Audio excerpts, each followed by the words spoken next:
I am super excited about. This is the special announcement that I've been talking about, folks. And uh, please make sure if you guys are going to share it, please make sure to tag Ron Placone in this because I don't want him to copyright strike you guys.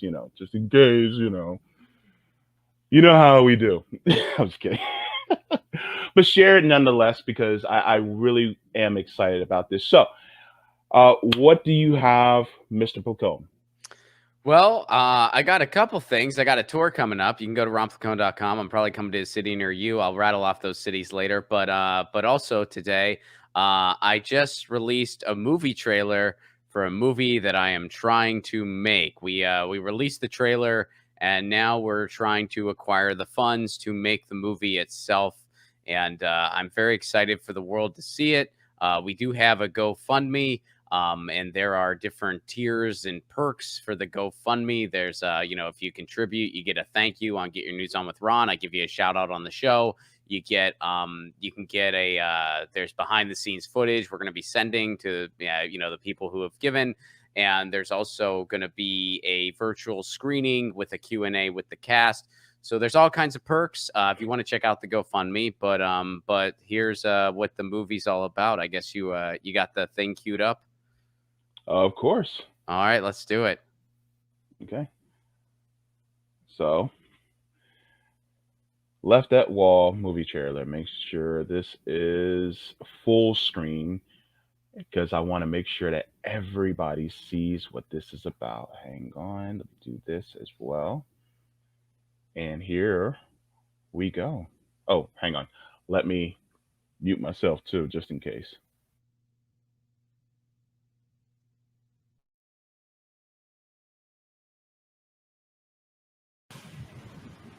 I'm going to propose. Shut up. God, I hope Sarah says yes, man. That would be shocking. Well, the whole thing's been shocking. As an outsider, like the first time I saw you with her, I was like, you know what I mean? You look like you want a reality show. And she's, I'm happy because I didn't think there was any way this would last this long. Thanks.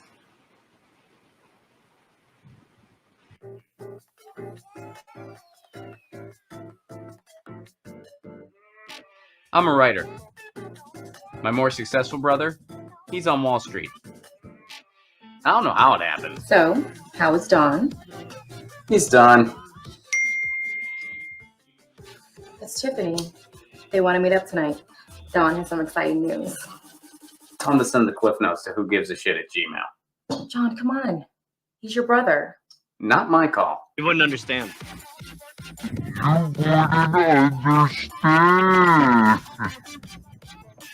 The whole thing with Wall Street, John, is how complicated it is, okay?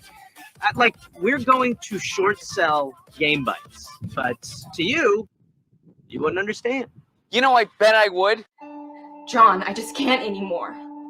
Save your drama for the page. I just can't. What are you saying? I think we need a break. Awesome. No girlfriend, no work, no agent. Is this rock bottom? We're going to do a short sell. You wouldn't understand. By the way, short selling, not that difficult. In a video game store, that's a pretty safe bet. The only way that could go wrong is if...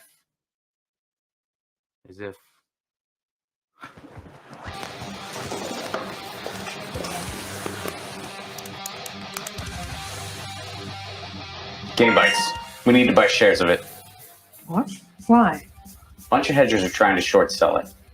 We all buy shares. That drives the price up. Then, when they go to pay up, it's worth more than what they paid for it. We win, they lose. They always say if you can't beat them, join them. They never say join them to beat them. Kind of beat them at their own game. You're really passionate about this. It's personal. We'll start buying slowly. We've got some big names involved too. By the time the markets close, should be at least double the price. I'll be able to pay for my surgery. I'll be able to knock out all that student loan debt. If we pull this off, it'll only be the beginning. They'll fear us because they'll have to. You know what destroys a market? Fear. Let's do this.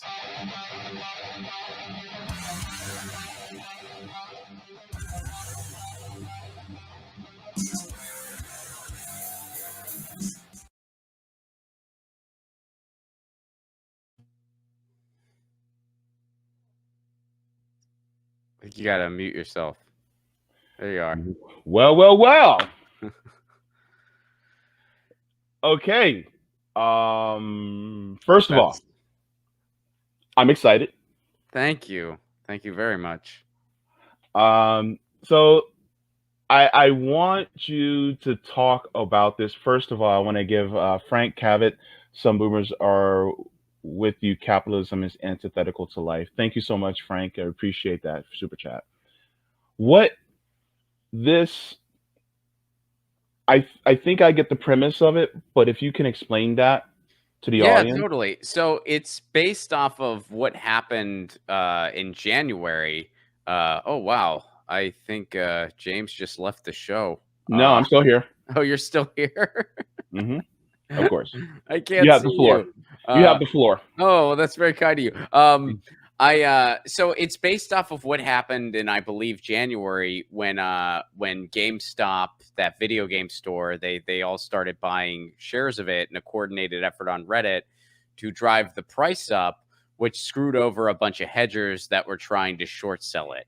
And it was a pretty interesting thing when it happened. So I got the idea, well, what if we write a movie about it where it's a fictional story, but it's based off of what happened and it explains how something like that can happen.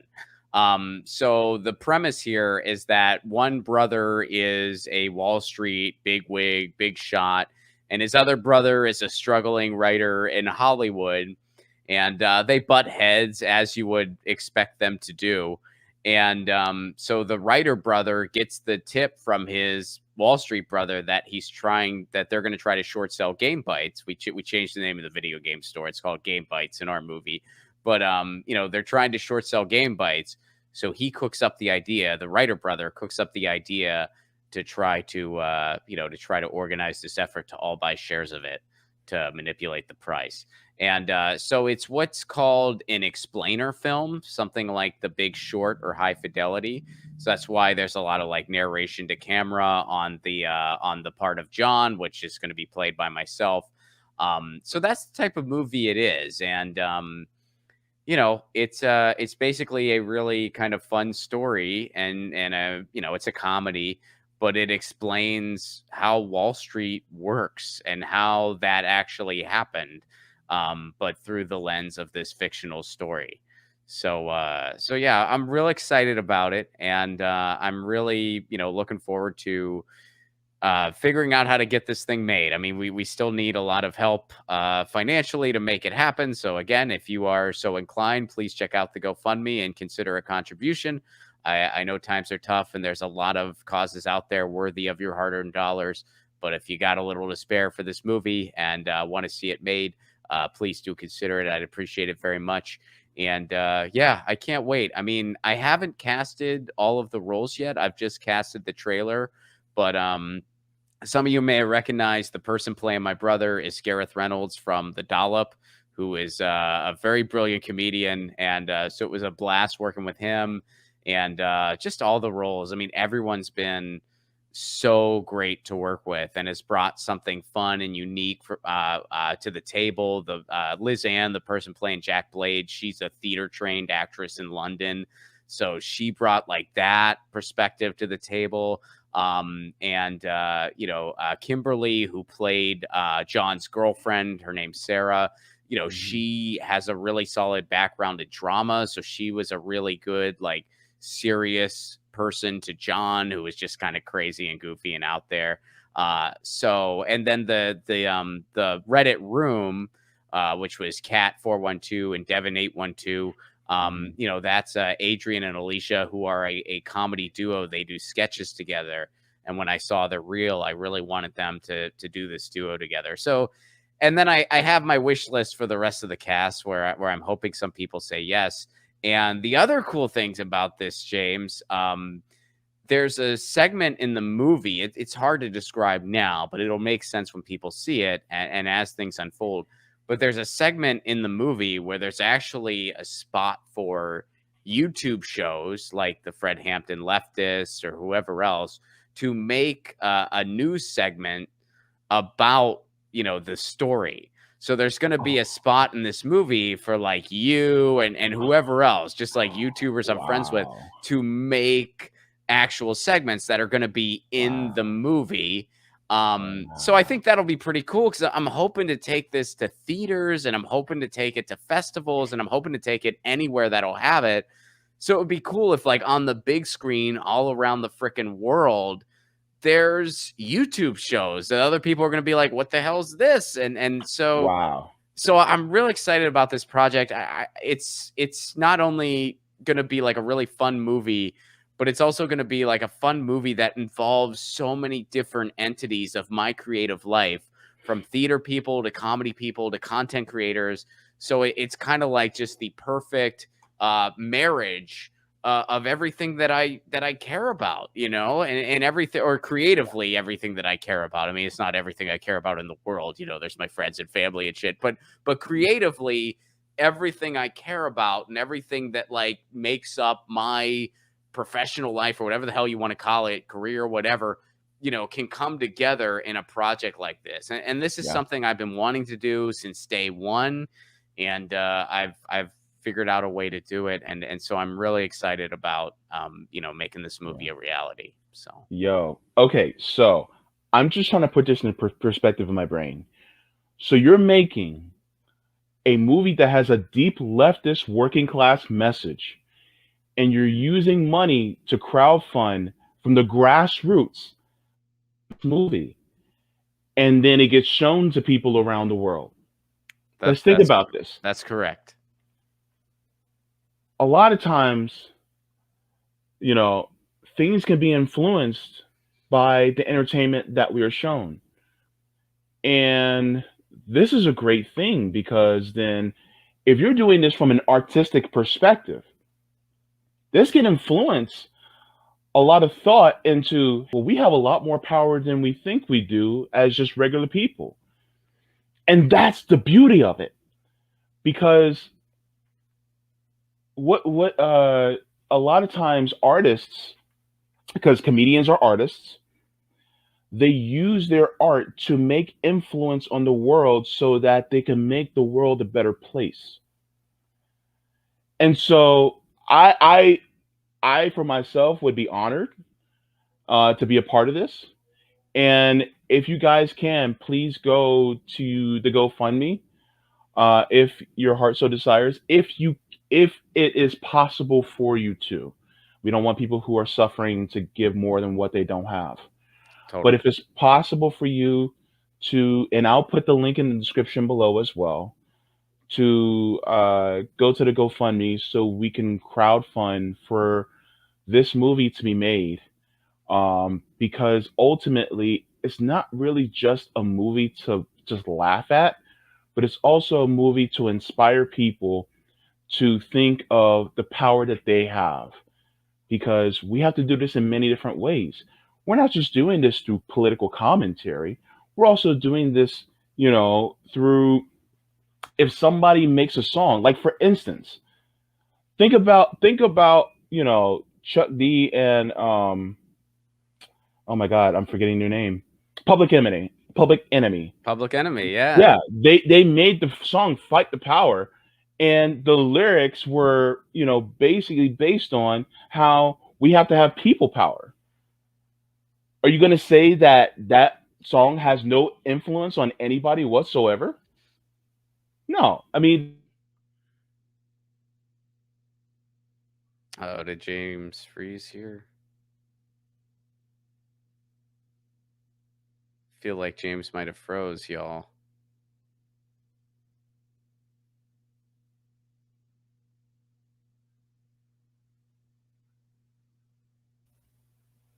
Yep. You there, James? Okay, I'm still here. You were frozen for a little bit, right?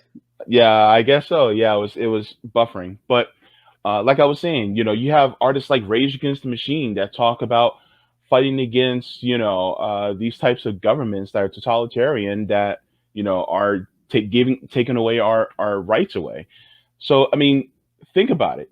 Now you have, I think it was last year or 2 years ago, you had Parasite that was written, that won an Oscar and was about, wealth inequality.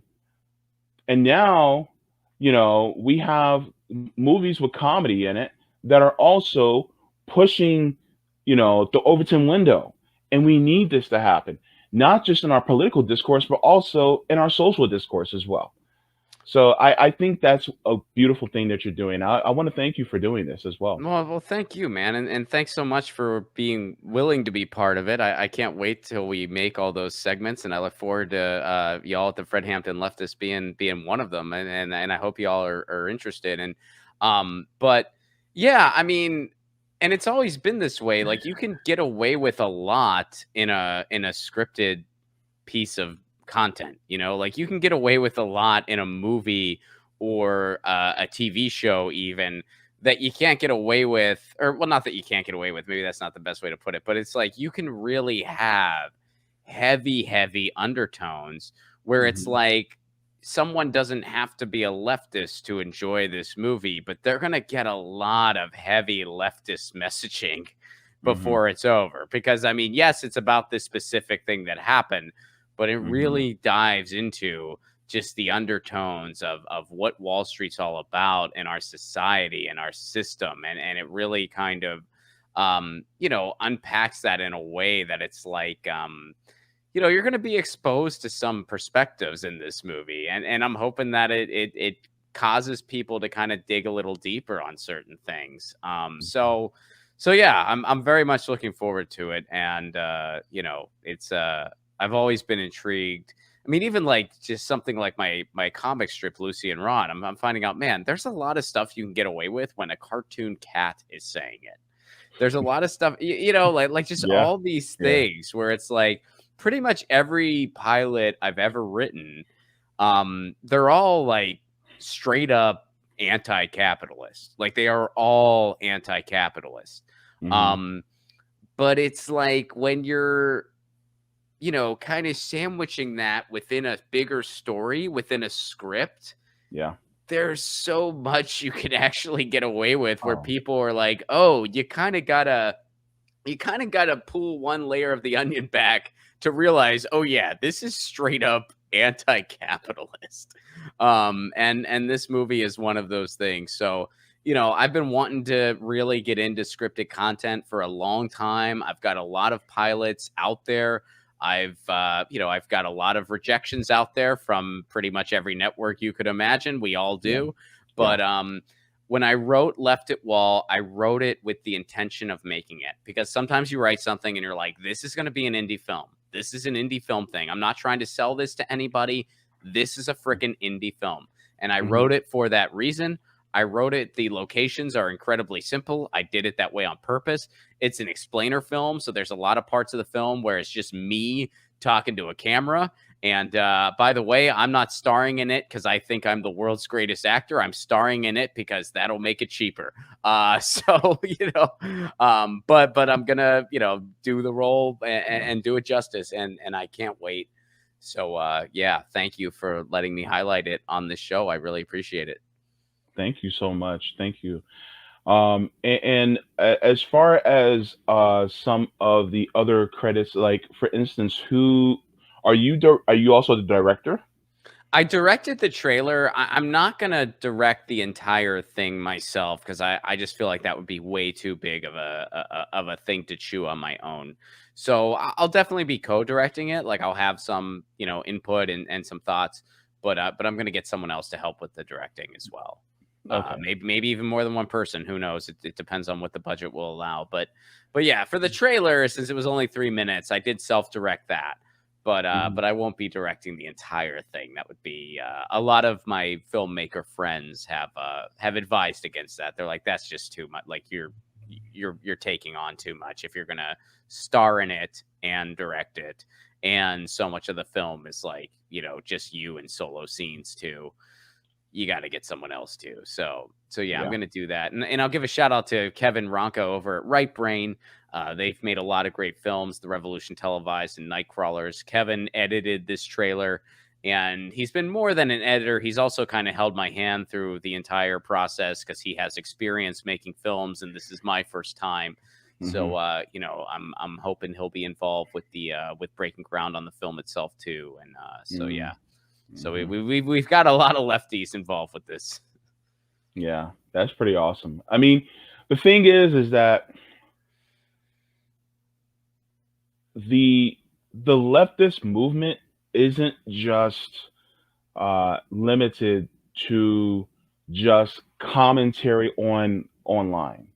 And it shouldn't be just limited to commentary online, because not everybody lives their lives online for commentary. Sure. You know?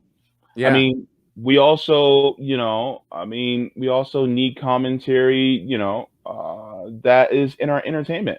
I mean, look, I know this is going to sound kind of weird, but, think about that one episode of the Golden Girls where they actually had a communist come on the show, and they basically used the comedic timing of the show to speak out against communism on the Golden Girls. I've never seen that, but Yeah. I mean, They did an episode on the Golden Girls that was anti-communist. I believe it. Yeah. So the thing is that you gotta, we also have to attack it from all different fronts. The anti-capitalism. And even in our entertainment. So I mean, if we can do that as well, then that could be good, because we're really displaying the logic of people over profits. And then it's like a duh position. How many shows have you seen where the corporate CEO is the bad guy? How many times? Yeah. Think of Lex Luthor. Who is Lex Luthor? Yeah, he's Jeff Bezos. He's literally Jeff Bezos. People don't make Jeff these Bezos. connections. Well, yeah, and that's, I mean, yeah, like you bring up the Golden Girls as an example where it's like they kind of used it for an anti-communist message, but there's little tidbits here and there, even in our contemporary landscape, where I will have those moments where I'm like, oh, that's badass that they did that, and I'm glad they got away with it. The most recent thing that comes to my mind, and this isn't like a super biting example, but it's a show that I think is rather funny and I enjoy a lot. Ted Lasso. Great show, and I don't want to give away any spoilers, but there was a recent episode of Ted Lasso that kind of had a pretty heavy political undertone, and I really appreciated the way they did it, and I thought it was cool, and it was a good episode, and it probably turned a few heads in a way where maybe they started thinking about things a little differently. I celebrate that. I think that's a great thing. So, yeah, we got to do it. You're right. And when you look at history, I mean, we brought up the New Deal earlier in this conversation. There was a ton of anti-capitalist. I mean, check out The Cradle Will Rock or something like that. I mean, there was so much anti-capitalist stuff going on back then, especially in the Lower East Side in New York City. There was a whole anti-capitalist fringe theater scene going on. And that used to happen a lot in movies. And then we had the first wave of McCarthyism. Too bad we didn't learn from history with that one, folks. The first wave of McCarthyism knocked it all out. A filmmaker who can speak about this brilliantly, more brilliantly than I can, way more brilliantly than I can, is Boots Riley. But that all happened. And I'm hoping that we're primed for the next generation of this stuff. I'm hoping, when I see what's going on in Hollywood right now, where it's kind of in shambles because of a pandemic, and everybody wonders what the hell is going to happen next. The same thing's happening in New York City, and we're living in this digital village where you have filmmaking capabilities in your phone that exceeds what they had up until about the 60s or something. I'm hoping that we're going to be part of a big renaissance where something like what was going on in the 20s and 30s, and then again to an extent in the 60s and 70s, is going to happen again. And you're going to see like anti-capitalist content really rise. And I'm going to do my part to be part of it. And this movie is my start in trying to be part of it. Awesome. Host of Get Your News On with Ron and political commentator, and as well as director and star of the movie Left That Wall, Ron Placone. Thank you so much, my friend, for coming on. Thank you so much. And if I could just mention real quick, I also got some tour dates coming up this fall, coming to a lot of cities, and you can grab tickets at ronplacone.com. We're starting in San Francisco, Sacramento, Tempe, Tucson, Los Angeles, New York City, DC, Pittsburgh, Philadelphia, Cleveland, Detroit, Nashville, Indianapolis, Louisville, Chicago, Minneapolis, Madison. ronplacone.com for all those cities. I'm not going to name all of them, but we're probably coming to a city near you. ronplacone.com for tickets. Awesome. Thank you so much, my friend. And you have yourself a beautiful Sunday. You too, man. Thanks so much for having me. Always great to talk to you. All right. Take care. Cheers. Bye-bye.